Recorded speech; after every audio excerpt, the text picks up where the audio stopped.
Welcome to NG stories. Please like, share and subscribe for more amazing videos. आज हम आपको महाराणा प्रताप की ऐसी बातें और विशेषता बताएंगे जो आपने कभी सुनी नहीं होगी।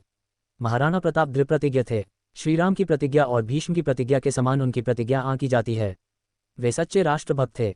उसके लिए उन्होंने अपना पूरा जीवन, पूरा परिवार, पूरा वैभव अर्थात सब कुछ दांव पर लगा दिया था।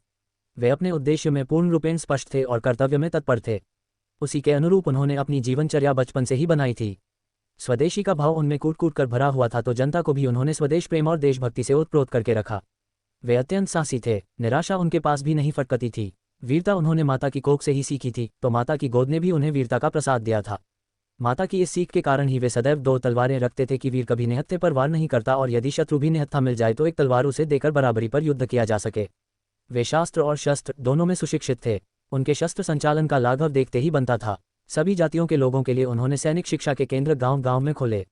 प्रत्येक ग्राम में आत्मरक्षा के भाव के जनक भी महाराणा प्रताप हैं। वे छापामार युद्ध प्रणाली के जनक थे। आगे शिवाजी महाराज ने इसी प्रणाली का विशद अनुसरण किया। वे अनुशासन प्रिय थे। वे स्वयं कठोरता से अनुशासन का पालन करते थे, तो अन्यों से भी कठोर अनुशासन की अपेक्षा रखते थे। उनकी वाणी में दुर्गा माता, सरस्वती माता और काली माता तीनों एक साथ विराजती थी। वे अपनी वाणी से मुरझाए हुए लोगों में भी प्राण संचार कर देते थे।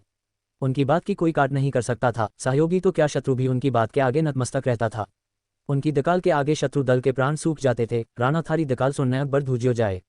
वे कुशल नेतृत्वकर्ता, चतुर राजनीतिज्ञ थे। अकबर के वार्ताकारों को किस चतुराई से निपटाया और अकबर के दरबार में भी उनके खैरख्वाह रहते थे, ये उनकी राजनीतिक कुशलता के प्रमाण हैं।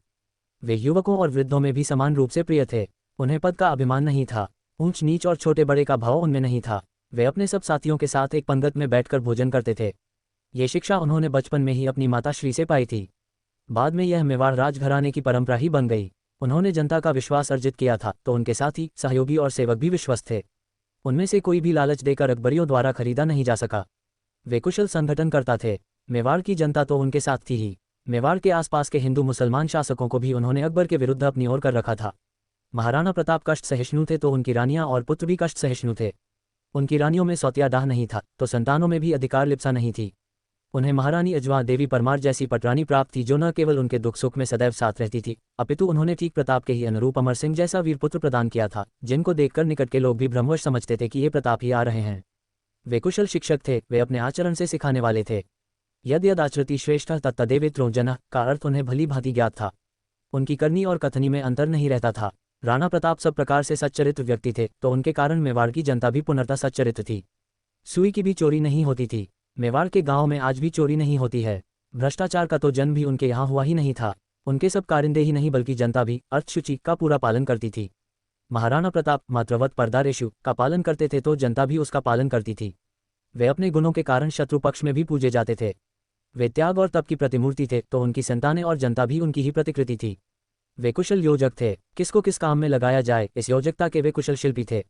वे सफल राष्ट्र निर्माता थे। इसके अनेक उदाहरण उनके जीवन काल के भरे पड़े हैं। उनमें राजा होने का गर्व नहीं था। राज्य को वे परमात्मा का मानते थे और अपने को प्रभु का कर्मचारी मानते हुए जनसेवक के नाते अपना कर्तव्य पालन करते थे। वे सफल रणनीतिज्ञ थे। हल्दी घाटी, कुंभलगढ़, गोबुंदा, दिवेर के प्रसिद्ध के युद्ध ही नहीं तो पूरा रणकाल इसका प्रत्यक्ष उदाहरण है। वे प्रबंधन कुशल थे। सरल समय में तो प्रबंधन करना फिर भी सरल होता है। वे कठिन काल में सफल प्रबंधन करते थे। जनता का जागरण, उनकी और अपनी सुरक्षा, सीमाओं की सुरक्षा, आम जनता को सैन्य प्रशिक्षण आदि अनेक विषयों का कुशल प्रबंधन उन्होंने किया। उनका सूचना तंत्र बहुत सुदृढ़, विश्वस्त एवं सुविकसित था। 80 किलोमीटर दूर तक की सूचना उनको 24 घंटों में प्राप्त हो जाती थी। फतेहपुर सीकरी से मेवाड़ के विरुद्ध चली अकबर की सेना की सूचना तो प्रताप को रातों रात में ही प्राप्त हो गई थी। वे अपने जीवन काल में राष्ट्र के लिए आदर्श थे, तो आज भी वे सब विषयों में सबके लिए आदर्श हैं। महाराणा प्रताप सबके लिए एक सीख है। ऐसे ही हमारी वीडियो देखने के लिए हमारे साथ जुड़े रहे। धन्यवाद।